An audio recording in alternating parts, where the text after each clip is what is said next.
ঝুঁকি নিয়ে লাইন পারাপার। রাতের আঁধারে বস্তা বস্তা সুপারি লোড হচ্ছে ট্রেনে। পেছনে কিন্তু বস্তা ভর্তি করে রাখা হয়েছে সুপারি। এই সুপারিগুলোকে এই যে রেল লাইন, এই রেলওয়ে ট্র্যাকের উপর দিয়ে পারাপার করে নিয়ে আসা হয় প্রতিদিন। এই ছবি তুলতে এসেছিলাম বা এখান থেকে যখন রেল লাইন পারাপার করা হচ্ছিল, তারপরেই কিন্তু রীতিমতো অকথ্য ভাষায় গালিগালাজ করা হয় TV9 বাংলাকে।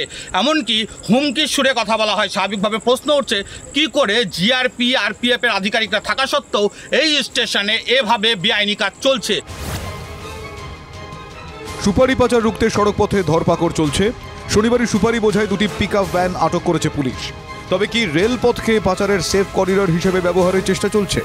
রাতের ধূপগুড়ি স্টেশনে TV9-এর ক্যামেরা ধরা পড়া এই ছবিগুলো সেই প্রশ্ন তুলে দিচ্ছে। তো রেলের পারমিশন। আচ্ছা, ওরা বলেছে রেল লাইনের হ্যাঁ, উপর দিয়ে? রেলের পারবে যে অফিসে গাড়ি। আচ্ছা, এই পাশে আনতে হবে। আমাদের এই পাশে যদি ট্রেন দেখে রেখে পার করতে বলছে। এগুলা কি আছে? সুপারি কার কার আছে? আমরা গুদাম থেকে নিয়ে আসলাম। কোন গোদাম থেকে? ভাড়া কোন গোদাম থেকে? আশ্রয়রুম থেকে গুদাম।